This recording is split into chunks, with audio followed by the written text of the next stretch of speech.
Hello everyone, Farmer Ash here doing an inside video to talk about one of my favorite topics, and that is PUFAs, polyunsaturated fatty acids. So today's going to be a little bit more of an informational video. What are PUFAs, why you should minimize your consumption, and why it matters what an animal eats to help you better understand why we put so much effort to produce low PUFA products at Nourish. But first point is, if you're avoiding seed oils, vegetable oils, then why are you eating chicken and pork fed crappy food, leading to the same types of fats that are in seed oils and vegetable oils? So one of the most toxic fats in seed oils is linoleic acid, and conventional chicken is actually one of the highest sources of linoleic acid in American diets. Plus, pork fat can have the same amount of PUFAs as canola oil. So what an animal eats matters. Pigs and chickens, monogastric animals, just like us, single stomach, different than cows, goats, lamb that have a complex 4-chamber stomach. So pigs and chickens, they are vehicles for PUFA-rich vegetable oils, meaning the types of fat in their diet impacts the types of fat in their fat tissue. And with conventional agriculture, we have drastically changed the types of fat in chicken and pork fat tissue. So much so that it's starting to resemble vegetable oil. So just going to list 2 quotes from some studies. Quote, saturated fatty acid levels decrease significantly both linearly and quadratically with an increase in dietary PUFA. The concentration of linoleic acid increased significantly with an increase in dietary PUFA. Increased dietary PUFA modified fatty acid composition such that linoleic acid rather than oleic acid became the dominant fatty acid, end quote. So just showing there are multiple studies out there documenting what an animal eats, the types of fat in an animal's diet impacts the types of fat in their tissue. Here's another quote. Quote, monounsaturated fatty acid and saturated fatty acid content of thigh, chicken thigh, decreased linearly as the inclusion of dietary PUFAs increased, whereas the relationship between PUFA content of feed and thighs was exponential, end quote. So we can change the types of fat in an animal, which then you eat in your diet, based on the types of fat in the diet of that animal. Animals are not capable of producing polyunsaturated fatty acids inside of them. Therefore, their fat will only contain higher levels of PUFA if we feed them PUFA. And the PUFA levels of pork and chicken are completely in the control of the farmers. And this is something that has drastically changed in the last 100 years due to conventional agriculture. And all of this is based on the false premise that PUFAs are good for us, right? So if you look up the Harvard Healthy Food Pyramid, we are led to believe that saturated fat is bad for us and polyunsaturated fat, these vegetable oils, are good for us. So there's been a large push in supply chains and large amounts of research funds dedicated to lowering saturated fatty acid levels in our food supply and increase levels of polyunsaturated fatty acids, PUFAs, which is the opposite of what we want. Here's a quote from the literature. Quote, overall, decreasing the content of saturated fatty acid and increasing the content of unsaturated fatty acid have become the trend of improving the nutritional quality of pork, end quote. So all of this research is based on the false premise that we want more unsaturated fatty acids in our diet, and we don't. So mainstream is trying to manipulate food to fit a false health narrative. And we are seeing the consequences of this because American health is not doing well, right? And it's funny because they contradict themselves all the time in the literature. Here's one quote. Quote, it's well known that although dietary PUFA improves meat nutritional qualities, such meats are more susceptible to lipid oxidation during processing, end quote. These fatty acids are highly unstable, as we'll dive into, and it's just well documented in the literature.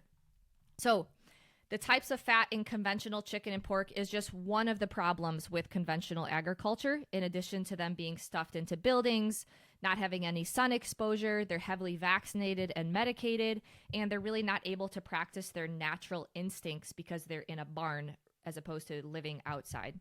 And all of this is to maximize quantity while sacrificing quality. And we don't need to maximize quantity anymore. The conventional food system produces plenty of food, more than what the world population needs.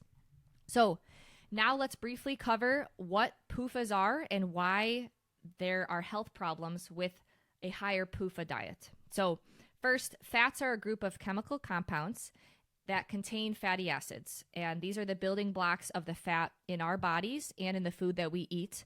And there are a few main types of fatty acids. So saturated fatty acids, which contain no double bonds, monounsaturated fatty acids, which contain one double bond, and polyunsaturated fatty acids, PUFAs, which contain two or more double bonds, which includes both omega-6 and omega-3. And then within each of these fatty acid categories, there are, of course, different types, which differ in chain length and location of the carbon-carbon double bonds for unsaturated fatty acids. And so here's just a few examples that you may have heard of. For saturated fat, one example is stearic acid, and it contains 18 carbon atoms. Then there's palmitic acid, 16 carbon atoms, and various other types of saturated fatty acids. Then within the MUFA category, you've probably heard of oleic acid. And then within the PUFA category, there's omega-6s, and that's linoleic acid, alpha-linoleic acid, and arachidonic acid. And then within the omega-3 category, there's alpha-linoleic acid, EPA, and DHA. And so when we are comparing these different fatty acids, what we really want to focus on is this carbon-carbon double bond. So as I show in this image here with the red arrow, each double bond in the fat makes it more unstable and more prone to oxidation. Saturated fats do not have a double bond, making them rigid and unable to be damaged. MUFA contain one double bond, making them a little bit more fluid, but still mostly resistant to oxidative stress. And then PUFA contain two or more double bonds, making them a lot more unstable and chaotic. And due to these double bonds, PUFAs are vulnerable to free radical attack. So it's that carbon that lies between the two double bonds that is vulnerable to oxidation at high temperatures and physiological temperatures. So inside of our body, we should be at 98.6 degrees Fahrenheit, which is pretty hot. So here is an important quote from Chris Masterjohn, PhD. Quote, PUFAs in this sense are like delicate glass. When glass shatters, it invariably leaves behind a mess of dangerous shards. Likewise, when PUFAs shatter, they leave behind shards such as MDA, which are capable of damaging proteins, DNA, and other structurally and functionally important components of our cells. The best way to avoid shattering glass is to be careful with how one uses, cleans, and stores it. Nevertheless, the danger of breaking glass will increase simply by having too much of it around. Likewise, the consumption of excess PUFAs increases oxidative stress even when the oils are fresh and properly cared for, end quote. Now, all fats that you consume in your diet are some combination of saturated, MUFA, and PUFA. So you're not going to have just a saturated fat, just a MUFA, just a PUFA. But fats can be more saturated or more unsaturated relative to each other. And so when it comes to chicken and pork and the fats in that, the amount of saturated MUFA and PUFA can be changed based on what the animal eats.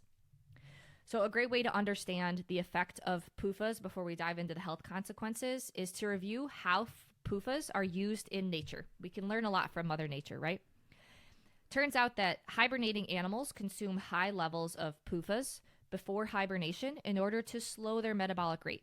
So for example, you'll see squirrels loading up on nuts, which are high in PUFAs, before hibernating for the winter.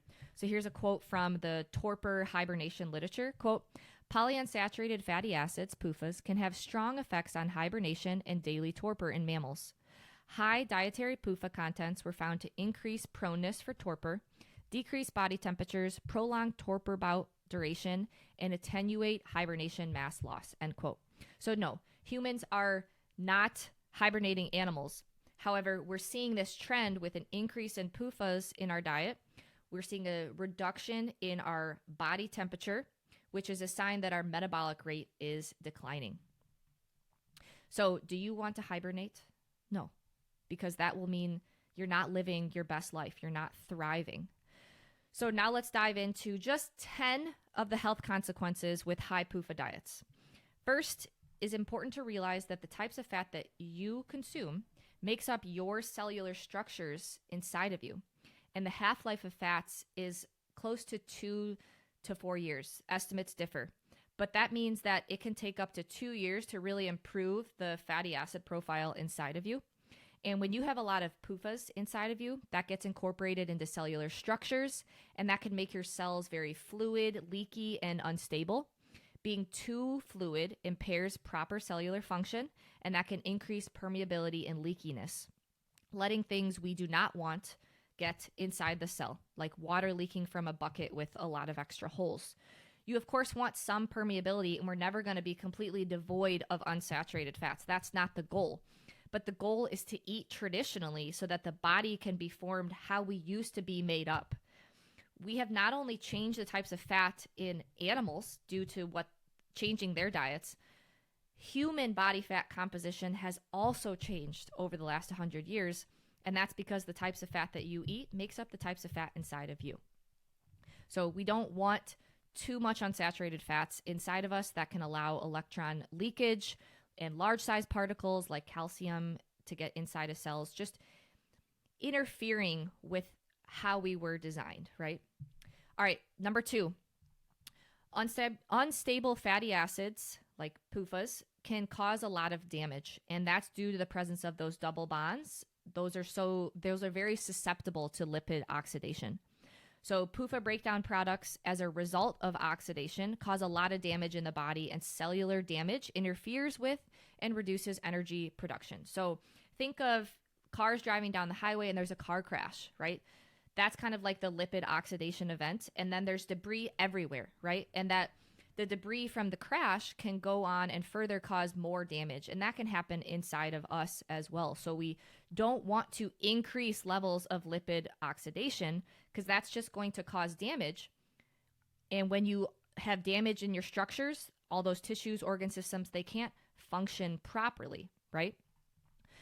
So this lipid peroxidation process is like a chain reaction.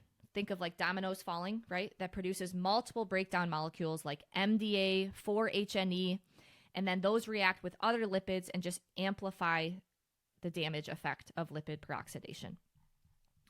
So lipid peroxides have been shown to inactivate enzymes, degenerate proteins, destroy phospholipid structures, and just cause general cellular dysfunction. Among several substrates, proteins and DNA are particularly susceptible to modification and damage, and over time, increased levels of lipid peroxidation results in oxidative damage to a number of tissues in our body. So now that can happen inside of us, and then this is also well established in the literature that meat that has higher levels of PUFAs, they oxidize more easily. So those unstable polyunsaturated fatty acids can oxidize while being cooked. So for some of these like high PUFA products, we're consuming already oxidized, damaging metabolites even before it gets inside of our body too. So it's kind of like a double hit, not what we want. Number 3, high PUFA diets can accelerate aging. So of course, all that damage and debris can accelerate aging, but also lipofuscin, otherwise known as age pigment.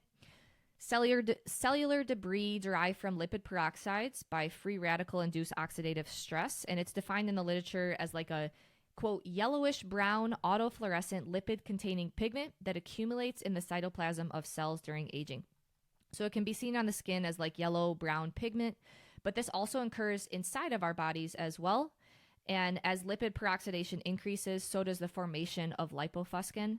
And there's a strong correlation between aging, lipid peroxidation, and thus lipofuscin. Lipofuscin has been shown to play a role in age-related neurodegeneration and is a major risk factor in macular degeneration, so eye disease that can cause vision loss. Number 4, high PUFA diets can harm the liver. So again, due to these toxic lipid peroxidation products, PUFAs have been shown to promote liver fibrosis. Experimental and epidemiological studies have shown that linoleic acid, which is again an omega-6 polyunsaturated fatty acid, is required for the development of alcoholic liver damage. So here's a quote from the literature. Oh no, this is a quote from Dr. Ray P. Quote, both experimental and epidemiological studies have shown that dietary linoleic acid is required for the development of alcoholic liver damage. Animals fed tallow and ethanol had no liver injury, but even 0.7% or 2.5% linoleic acid with ethanol cause fatty liver, necrosis, and inflammation. Dietary cholesterol at a level of 2% was found to cause no harm, but omitting it entirely from the diet caused leakage of aminotransferase enzymes. This effect of the absence of cholesterol was very similar to the effects of the presence of linoleic acid with ethanol, end quote. So essentially, the inclusion of PUFAs can just further accelerate the damage, cause problems inside the liver, and if there is damage inside the liver, it's not going to function as it's supposed to and help us detoxify properly. Number 5, high PUFA diets can cause hormonal imbalances. So many PUFA sources are also phytoestrogen sources themselves, meaning they contain estrogen mimicking compounds that can mimic estrogen inside of us, and that can throw off hormonal balances when PUFAs are consumed in high amounts, increasing estrogen exposure, which most people do not need more of. PUFAs can further amplify estrogen imbalances and are estrogenic in of themselves by activating aromatase. PUFAs also decrease estrogen detoxification in the liver and negatively impact sterility. So there's actually quite a bit of research out there documenting that, a lot of fertility problems can come about after one consumes high PUFA diets for a period of time. And we're seeing that more and more, right? As we're changing the types of fat in our diet, we're seeing fertility rates go down, miscarriages go up, and just inability to have next generation of children, right? All right, number 6, lower metabolic rate since PUFAs interfere with thyroid function. I think that this is one of the biggest problems because systemic metabolism is everything. It impacts energy production at a systemic level. And if the body doesn't have enough energy, things are going to get downregulated. This also means that if you have a lower metabolic rate, you will gain weight at a lower calorie intake. Not what anyone wants or needs. And we see this very clearly back in the late 1800s, early 1900s. Yes, they were a little bit more active than us, but they also ate a lot more food and maintained healthy body fat compositions. Their recommended daily calorie intake was 3,000 calories at the time. Now, in modern times, the recommended daily calorie intake is 2,000 calories. That's a huge reduction in change, right? So your thyroid is your master metabolic regulator, and PUFAs have been shown to block thyroid hormone production. PUFAs also block the transport of thyroid hormone around the body. PUFAs block the conversion of T4 into active thyroid hormone T3. And PUFAs can interfere with thyroid hormone cell receptors. And active thyroid hormone T3 must bind to thyroid hormone cell receptors in order for your cell to actually use them and thus improve and activate your metabolism, right? So PUFAs directly block your metabolism, and reducing PUFA consumption has been shown to increase metabolism measured by basal respiration. So again, the lower our metabolic rate, this means that the less that our body is calories out, basically inside of us, our body is performing all sorts of function and utilizes energy to do that. If we have lowered metabolic rates, that means we will gain weight quicker and we won't have as much systemic function and we're not thriving. Number 7, high PUFA diets inhibit your ability to utilize carbs. So think about all the people who say, I'm not good at eating carbs. I have a hard time digesting them. PUFAs could be playing a role there because there are various enzyme systems required to properly oxidize carbohydrates. There's a few different ways the body can use carbs. Many people stop short at something called glycolysis, where the metabolites are not getting inside the mitochondria, and PUFAs are going to inhibit you from properly oxidizing carbohydrates through oxidative phosphorylation. So some of these various enzyme systems that allow you to do oxidative phosphorylation are things like PDH and cytochrome C oxidase, and PUFAs interfere with the function of several of these. So studies document that PUFAs inhibit cytochrome C oxidase activity and inhibit the function of the PDH enzyme. PDH is this rate-limiting complex responsible for the decarboxylation of pyruvate to acetyl-CoA. And so it serves as a very pivotal role in fuel selection and regulation of proper carb oxidation. PUFAs also have like a reductive effect, which means it will push pyruvate towards lactate glycolytic pathway, meaning that inefficient carbohydrate metabolism pathway, instead of the acetyl-CoA and full oxidative phosphorylation pathway. So there's also some cool studies showing that the type of fat you eat in a meal can impact your ability to use glucose. So eating a mixed meal with PUFA as opposed to one with saturated fat cause lower rates of carbohydrate oxidation after the meal. And as a result of slowing the metabolism, PUFAs can encourage more fat gain. So with an impaired metabolism, there will be more free fatty acids and glucose floating around in the bloodstream, which is a hallmark characteristic of diabetes. PUFAs have been shown to have a causative role in insulin resistance, impaired glucose metabolism, and encourage obesity. Here's a quote from the literature, quote, enrichment of the diet with polyunsaturated fatty acids causes changes in adipose tissue metabolism that favor fat deposition. So of course we are going to impact how our body functions when we are giving the body non-traditional amounts of polyunsaturated fatty acids. The linoleic acid and omega-6 PUFA consumption is significantly higher today than it was in the 1900s. Of course, that's going to impact how we function inside of us.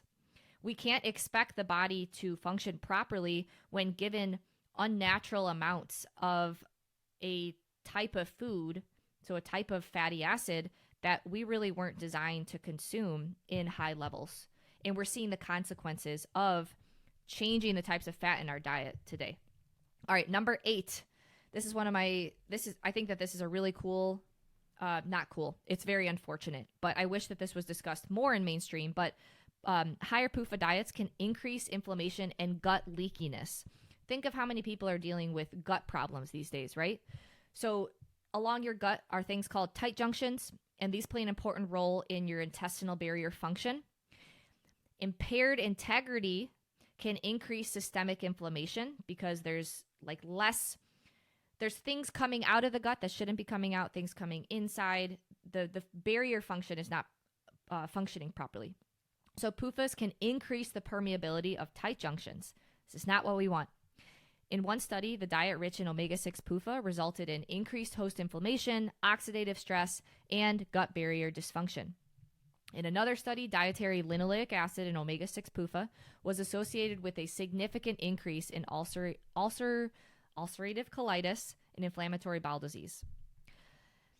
Number 9, inhibit endogenous cholesterol synthesis. So mainstream's going to tell you that that's a good thing.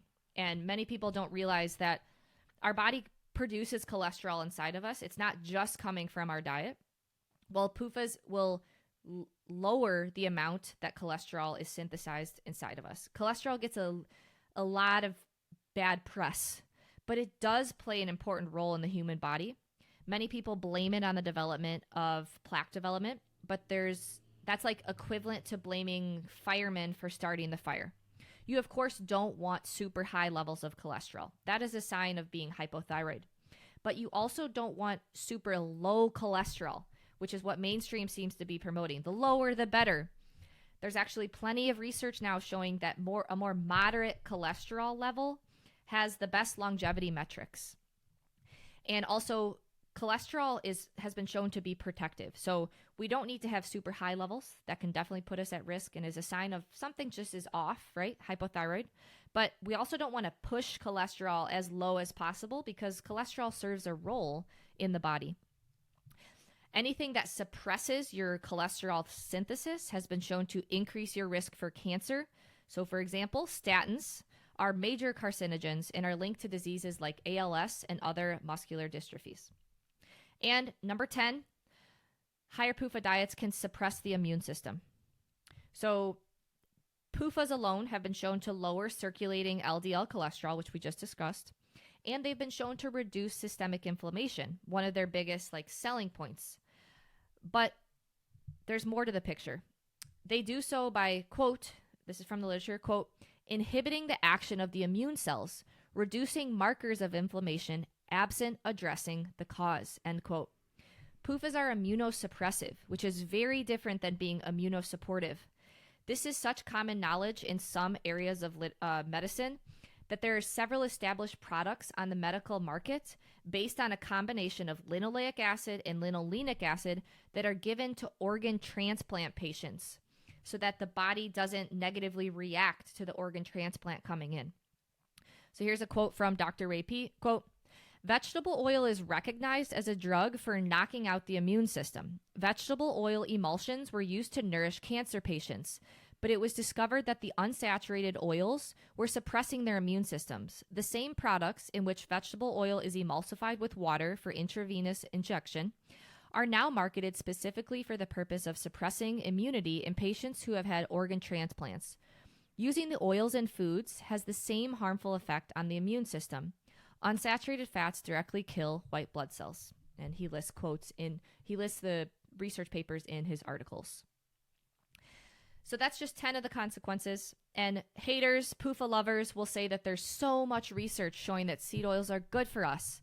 Well, there are a number of flaws with the papers that many people use documenting the, quote, benefits. So there's pretty much a group of 10 randomized human control trials documenting that seed oils are, quote, beneficial, but these are very poorly designed studies when you actually go in and look at them. So there was a meta-analysis by Hamley, and it reviews all of these 10 studies. So you can go and read the individual studies from this meta-analysis, and they're pretty poorly designed studies. And one of the biggest reasons is because, there's experimental and control groups, one that had higher saturated fat, one that had higher unsaturated fat.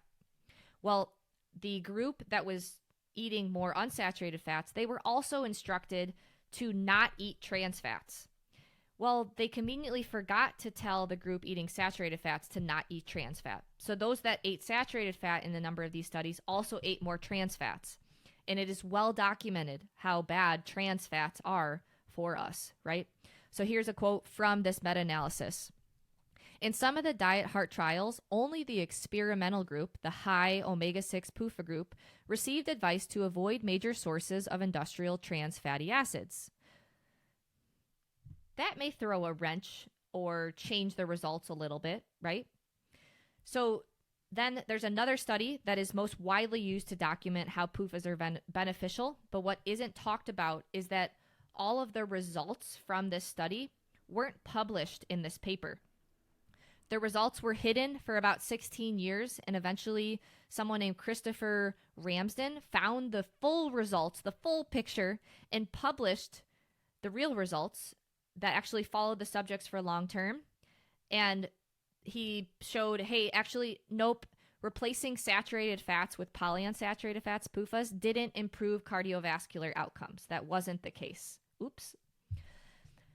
Also, many of the anti-saturated fat claims use a lot of epidemiological data that contain a lot of healthy user bias. And then some of the lab studies presenting anti-saturated fat data use mice who were fed pork lard. So as we've discussed previously, pork lard now is not really a high saturated fat source. It's much higher in PUFA. It can have the same amount of PUFA as canola oil. So if they're using conventional pork lard as the saturated fat group, is that really saturated fat, or are they just comparing more unsaturated fat? We have to dig deeper to the BS that we are being fed from mainstream. Seed oils, high PUFA diets, they are not ancestrally consistent. They are not traditional components of our diet. They've been forced into our lives due to big changes in the food system, government subsidies, overproduction of high PUFA crops. Seed oils and high PUFA meats are just not natural for us to eat. It's not traditional or ancestrally consistent. So now we get to this point of how do we lower our PUFA intake and actually move towards optimal metabolic health, optimal systemic health, so we can all thrive? Well, I would say first step is to stop using seed oils to cook your food in. Try to limit the amount of time you go out to eat. Of course, from time to time, that's not going to cause a problem. But if you're eating out every single day, you're going to be eating a lot of seed oils. Seed oils are inevitable at restaurant trains. And also try to lower your consumption of processed and packaged food, since seed oils are snuck into these foods as well. Remember, these are government subsidized crops, and so they are very cheap ingredients. So the highest sources of PUFAs are going to be things like seed oils, like soybean oil, corn oil, canola oil, safflower oil, sunflower oil, rapeseed oil, etc. But another huge source is conventional chicken and pork because they are eating diets high in these toxic fats. An interesting component here is the start of the ethanol as fuel industry, which started in the early 2000s, which created a cheap stream of feed for livestock called high oil dried distillers grains, DDGS. And this is a byproduct of the ethanol industry, otherwise known as like spent grain. And these are, so corn starts off as a combination of starch, protein, fat, and fiber. Only the starch component gets converted into alcohol and ethanol. Then the spent grains have a much higher proportion of fat, protein, and fiber. Obviously, the protein and fiber isn't a problem, but now these animals are getting very high quantities, unnatural levels of, and concentrated form of unsaturated fats from these DDGS. So here's a quote from the literature, quote, corn distillers dried grains with solubles, DDGS, have been used widely in swine diets as a cost-effective source of energy and amino acids. Yes, it's providing some energy and amino acids, but it's also drastically increasing the amount of unsaturated fatty acids in these pork. And as a result, pigs fed DDGS, the lard has the same amount of PUFAs as canola oil. Then there's other data showing that some people are using frying oil at restaurants in chicken feed. So at restaurants, a lot of vegetable oils imported there. Well, frying oil gets used up several times. And then rather than just tossing it, sometimes that's added to chicken feed. So using these cheap byproducts of other industries, government subsidized crops, makes the price of this food so low, but it comes with the cost of quality, right? Our feed ingredients at Nourish aren't government subsidized. We don't cut corners, so our input costs are higher. We're not here to try to maximize quantity. We're here to try to maximize quality and go back to how things used to be done 100 plus years ago. So again, most chicken feed, even organic. So that, I think that's a big confusing point for people. Oh, well, I buy organic. Organic soybeans contain the same amount of linoleic acid as conventional soybeans. Organic vegetable oil contains the same amount of PUFAs as conventional vegetable oil. These are cheap ingredients, government subsidized crops, and we're seeing them wind up in livestock feed more and more. And these chickens will have, as a result of this higher PUFA intake, they'll have more PUFAs in their final fat products. And then as a consumer, you will be consuming higher PUFA as well. Knowing what your food eats is important, and knowing how that food was grown is important. So, of course, there's the PUFA side of it, but also pesticides are just being used at a scale that no one can really comprehend. And these pesticides from livestock feed can accumulate inside animal organs and animal tissues. So here's some information from Environmental Working Group. Every year in the U.S., around 167 million pounds of pesticides are used to grow animal feed. These pesticides are eaten by the livestock, and then they accumulate in animals. Pesticides are fat-soluble substances and show up in the fat. Legally, residues that are allowed in animal feed are more than 100 times than what is allowed on grains consumed directly by humans. So there's a lot of problems with livestock feed these days. The higher PUFA, high exposure to pesticides, and a lot of that is showing up in the fat. The body stores toxins in our fat. The body views PUFAs as a toxin, and obviously pesticides as a toxin. I was so fed up with all this, learning about all this over the last, 5-ish years, and I couldn't really find a source that I trusted. So here at Nourish, we made our own supply chain, and that's what we take care of for you at Nourish, a source that you can trust because we are seed to fork. So we not only have livestock farm partners that are producing products in a way that is aligned with and working with Mother Nature, but those livestock also need feed. So we have row crop farm partners as well that are producing the feed ingredients for us. And they're doing that without toxic pesticides, regeneratively. So there's quite a few different ways that you can produce grains. And the goal is to work with Mother Nature, not fight against her with chemicals and toxic pesticides. We need these animals to just have more natural diets, how they used to consume. So that way, the fatty acid profile in chicken and pork products is just how it's supposed to be, right? We're not here to interfere with or manipulate Mother Nature. We're here to just go back to how things used to be done and give them a ancestrally, traditionally appropriate diet where the natural fatty acid profile of what Mother Nature designed, what we've been exposed to for thousands of years. So that's our goal with Nourish, right? I don't think that we're creating anything new. We're just going back to how agriculture was done before conventional agriculture and the large increase in dietary PUFAs that we've seen over the last 100 years. So I hope you guys enjoyed this it's kind of a long discussion on PUFAs. It's one of my favorite topics. I'm very obsessed with how the types of fats that we consume impacts our metabolism and systemic energy production. And that is something that we bring here to Nourish, provide you with more ancestrally consistent traditional foods that have lower natural levels of dietary PUFAs. Talk to you guys next week.